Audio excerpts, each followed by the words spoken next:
Is this one of the one-handed swords we can use in the future? You might remember the design as well, and now people found some ways to use them on PC. Plus I want to go more in depth on the recent update we had, which fixes some things, but also introduces new issues. The left hand heel is gone, and way more. So if you enjoy my content, then totally leave a like on the video, would really help me out.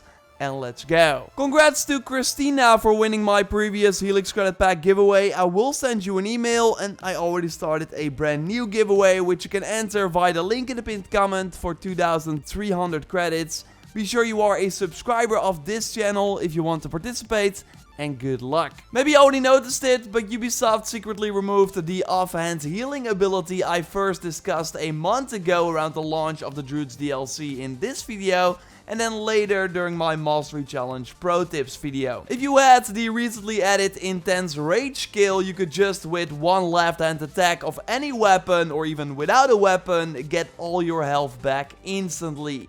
Well, as you can see, I'm trying right now, and it doesn't work anymore. I mean, it's not surprising because it was kind of a cheat, especially during the Mastery Challenges, where getting health back is harder than normal. But still interesting that they did not communicate about this, and this was actually already fixed or changed before the recent patch. What they did say about that recent patch is that they deployed a hotfix addressing some lingering crashing issues and restoring the missing Feast UI elements. And yes, that was indeed fixed. This was the Feast menu when ringing the bell. Before the update, you would still get the buffs, just not see them. Well, now, if you ring the bell after the update, you will see which buffs you get, based of course on the buildings in your settlement. So, this was indeed fixed. I asked people who play with custom controls if the issue for that was fixed, but no, some people still cannot crouch, so it still doesn't work. A workaround for now seems to be resetting the controls to default. You do have to relearn some controls then of course, but it's at least a solution before the real fix releases. I know some people have issues with the Saint Faith mystery, which over here on the map near Winchester.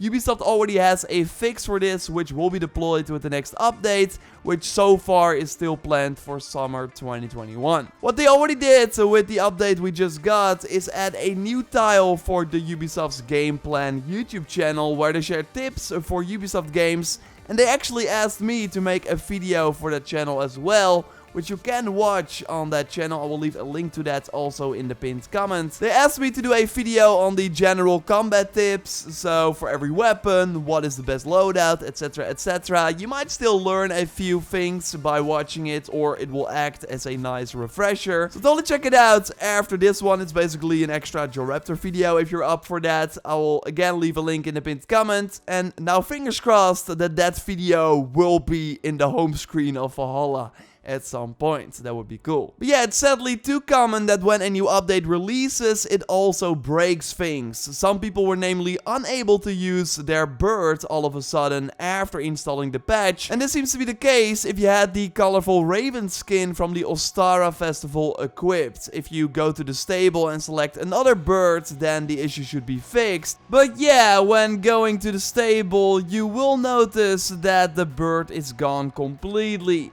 And also the new hairstyles and the flower beards are gone. Only the settlement items from the Ostara festival are still there, while the other items you could earn are gone from the game. And this was obviously not intended. Ubisoft says they are aware of an issue that caused Ostara items to disappear following title update 1.2.2.1, the most recent one. And they're aiming to resolve it with the next game update, RIP. No official date for that update yet, but it should be July 20th if they keep the 5-week release schedule. So that would mean that you're almost like 3 weeks without these items.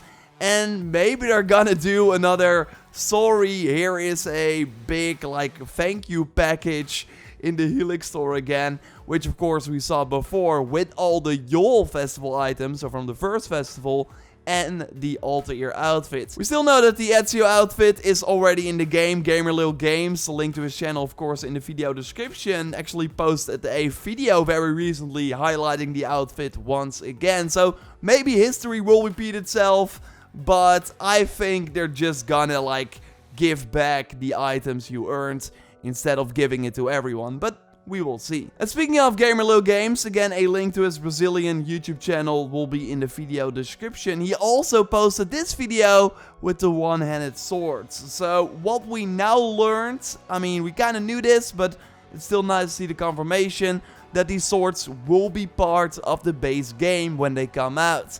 So they will not be part of some sort of time-limited festival. And they keep saying swords, so we should at least get 2 for free when they come out. We saw, of course, them in action in the E3 video very briefly. And now Gamerlo Games was able to equip 2 of them on PC. They look awesome, might be familiar, we'll touch on that in a moment. And I really hope we see them added to the game. I don't think these will be the free swords we get when they are like introduced. They seem to be designed by members of the Mentors Guild, so likely brand new weapons.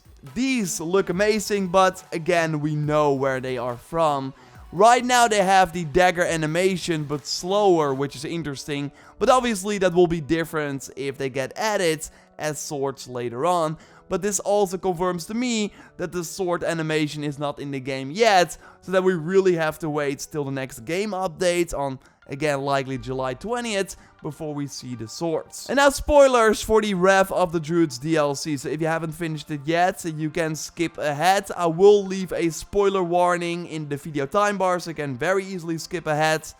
Okay, you're still here. Because these swords were, of course, the ones that Kira used in the final boss battle. Which is, by the way, one of my favorite boss battles in Valhalla, with actually some really cool mechanics. And it was actually pretty hard for a change as well, which I really liked. And I would not be surprised if some of the moves we see Kira do during this boss fight are actually some of the one-handed sword moves we can do when the weapons get added. Would be weird if Ubisoft did not take at least a few of these animations, right? But yeah, it seems like these weapons are in the files as well, and they look really good. Like, they really seem made for Eivor, how she puts them on her wrist, and just like how she uses them. Again, it is the dagger animation, but still, I would not be surprised if they get added later on, and it would be a shame if we do not see these assets used again. Okay, end of the spoilers. I will of course keep you posted regarding the one-handed swords and other future content. There are more leaks. I will talk about them very soon, so totally subscribe to stay up to date on everything Valhalla.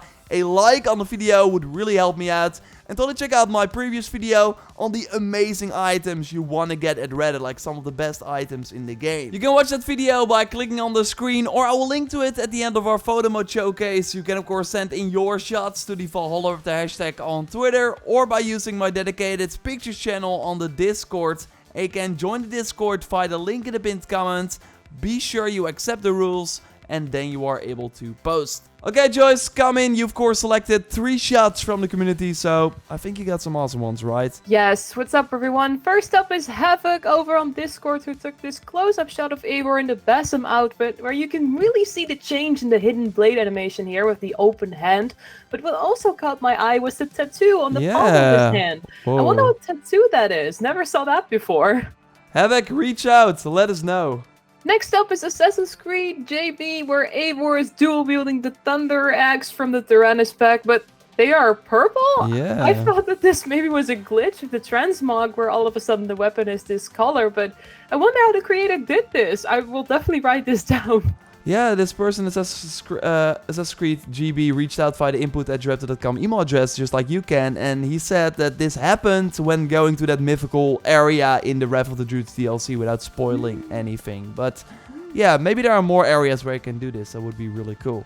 And finally, we've got the Rhea Wolf over on Twitter, who makes a return to the photo mode with this peaceful ride through violets while leaves are flying around through the wind. I think Eivor is even on your favorite horse from the Wrath of the Druids DLC, right? Yeah, and it might be my favorite horse, period, although it's like a tie with the Allsvinder mount right now. But I just love the armor a lot from this mount. Of course, if you got awesome shots, send them our way. Maybe you'll be in the next video. Subscribe for more Valhalla content, and totally check out our previous video, which you can watch by clicking on the screen. For now, we'll speak to you next time. Goodbye. Goodbye.